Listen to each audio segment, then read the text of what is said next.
Good morning, it's Margie. I'm in the garden. I'm under the apple tree. And I am looking at this volunteer squash I came from top dressing my compost heap. And it's given me something, but we have no idea what. You can see I got plenty of buds and blooms going on. Look at that. I'm just going to leave it because I really honestly have no idea what it is. Oh, I just took that blossom off and there's definitely fruit. And here's the blossom. See? There we go. So that was pollinated. I guess that's a good sign. So this is still a big fat maybe. I'm suspecting, looking at it, it's kind of round, kind of egg-shaped. It might be spaghetti squash. I guess we'll see. Under my apple trees here. I won't let Scott mow it because we're both curious to see what it is. My apple trees didn't do well this year. I didn't get a lot of flowers, so I'm not going to have a lot of fruit. Got a couple little apples going on here. And some orange spot. I think there's about a dozen apples on this tree. Last year I got 15 pounds off this tree. So I'm a little disappointed. So I'm a little late this morning because I've been out here weeding. This is the potato bin. My potatoes are doing gangbusters. I got some kind of pest in there. I think it's some kind of potato bug or blate or whatever. So I'm going to dust this with diatomaceous earth probably today. Ah, see, here's some of those bugs. We don't want those. I'm going to take that out and squish it. Here's some more volunteer squash. It's got flowers on it. And it's climbing like crazy, so we're just going to let it go and see what happens. And this is my dahlia bed. I have a thing for dahlias. I absolutely adore them. They're probably my third favorite flower, but I love growing them in the garden.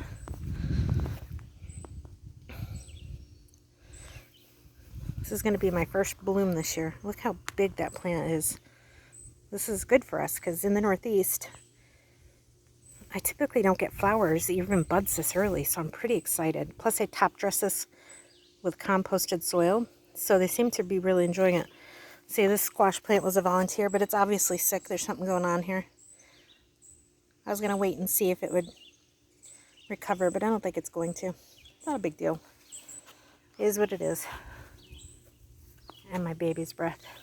So we're just going to take a quick walk through the garden. It seems to be becoming a Sunday morning habit, but I'm out here every Sunday morning, Saturday morning too, picking and weeding, clipping things, deadheading my cutting garden.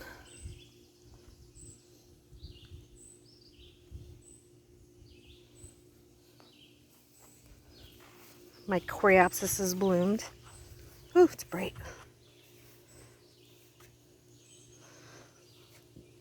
I still gotta get out here and do some more weeding. My snapdragons look great. I can't wait till they bloom. And I hope they're not all white. I mean, it is what it is, but yeah, something's messing with my leaves on my hibiscus too. This plant is always got pests of some sort in it. It's a little aggravating, but I'll manage. It blooms so pretty. My little miniature roses are blooming. Oh, see this little bugger right here? See that little striped beetle? That's a flipping cucumber beetle. So I'm going to have to dust out here, and I don't want to. I don't like to. I'll have to wait and see if I can control them naturally.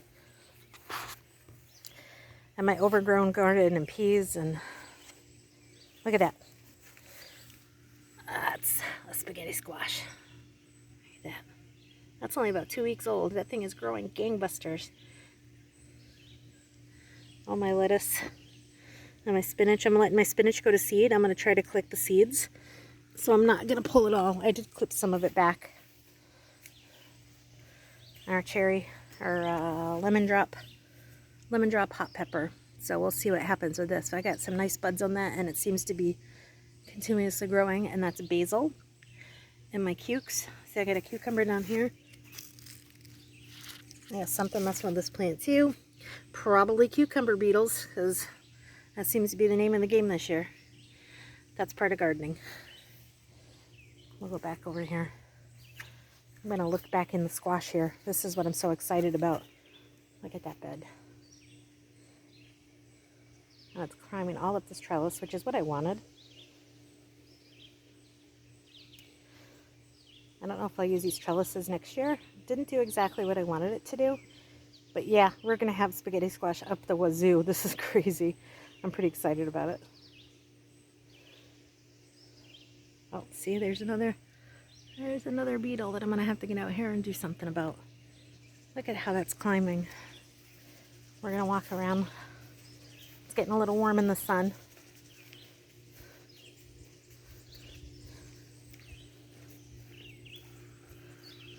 My peppers are doing great. Oh, look, we got a little friend in there. He's out here. This little snake is out here just about every morning that I come out here. We've made friends. I don't mess with him. He's a garden snake. He eats all the bad stuff. I keep telling him where the cucumber beetles are, and I don't know. It's a jalapeno, some red peppers, and bell peppers, and dill. And we got tomatoes. Look at that. I'm excited about that. And we got squash. Looks like I got some blossom rot down there. That means it probably wasn't pollinated. But my plant looks good and healthy, so we're going to keep letting it go.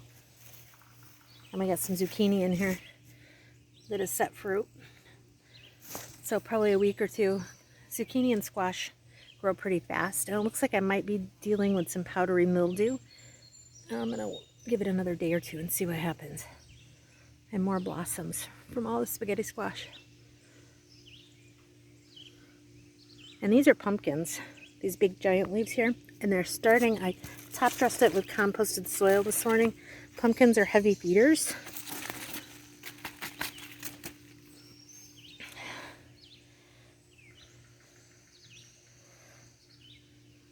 And I got corn in here. I have not usually had good luck with corn, but I figure what the heck, let's give it a shot. And look at, there's a baby squash back there. Got a bee in there. And my sunflowers.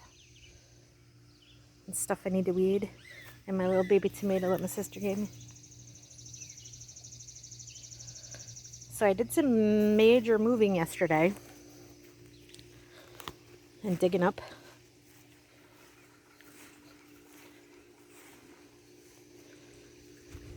And cleaned a lot of this out. Planted that Leotris around the bee balm. And this is a butterfly bush. I've had it for several years, probably 10 years. There was 2 in here and one got taken out by a snowstorm a couple years ago. I could use another one. I got a big empty space in here. I haven't decided what I'm going to do. The ostrich ferns are going to go. But that's a major undertaking. Ferns are notoriously difficult to get out of the ground, especially when they're established. And then my Stella d'Oro lily, one of 3 or 4. I did some weeding out here by the pond this morning.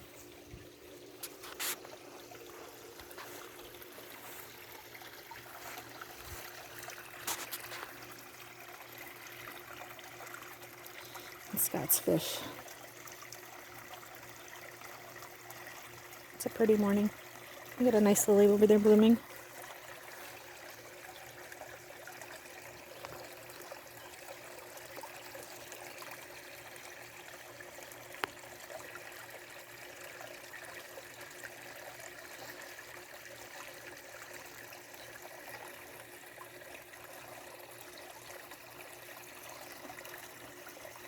This bed back here behind the pond, I'm going to do something with. It's my next project. I think what I'm going to do is I'm going to pick up another peony or 2. I'm going to plant peonies all down that fence line. My peonies are spent for about 3 weeks now, but they definitely could use to be divided up, so I'm going to move those. That's my next project. That bed is a little tough to work in, so I kind of neglect it.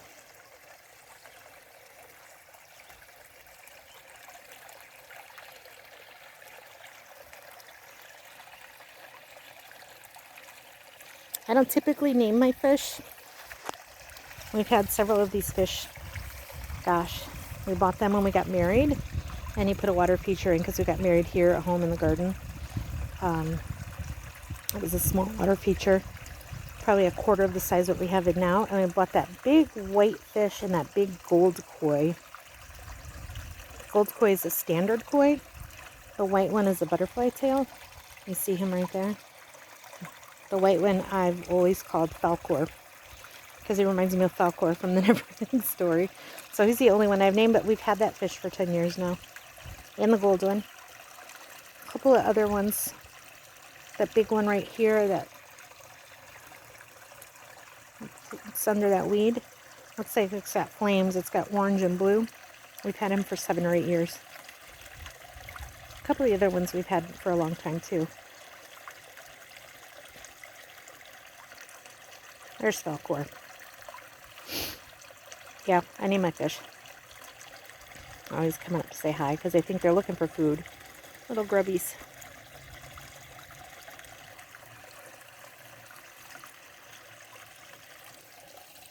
There's something over here moving. I don't know if it's a frog or a snake. We've had a lot of snakes this year. So the frog population has kind of dwindled over the last 2 weeks. At any given time, before the last 2 weeks, you could come out here and there would be 10 or 15 frogs. Oh, look at. Look what we got there.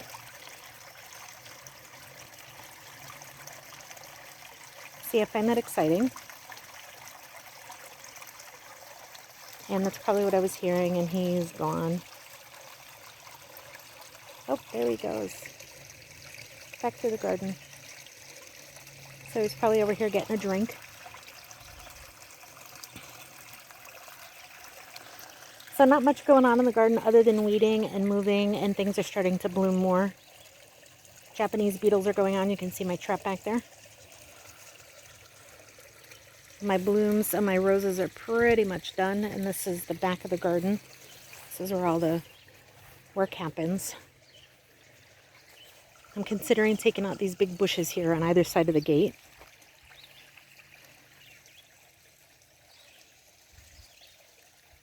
I really enjoy the wildlife out here. The chipmunks, the snakes, the frogs, the dragonflies. This is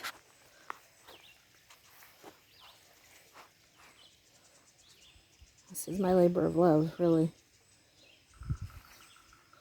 I can honestly say that this year, with the whole nonsense and the craziness with the COVID, there's the Clea May that's blooming. Look at that. It's going to be pretty when it's in full bloom. I've spent probably 10 hours a week in the garden, if not more. And I'm really, really grateful. It's really kind of rekindled my joy of gardening.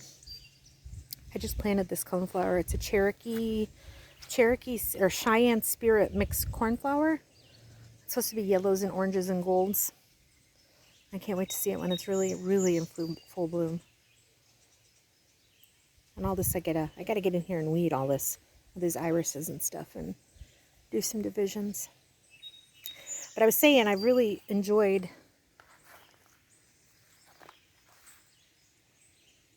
having extra time at home this year because we're not traveling, we're not doing weekend trips. In front of my candle holder there. And then back to the back of the garden.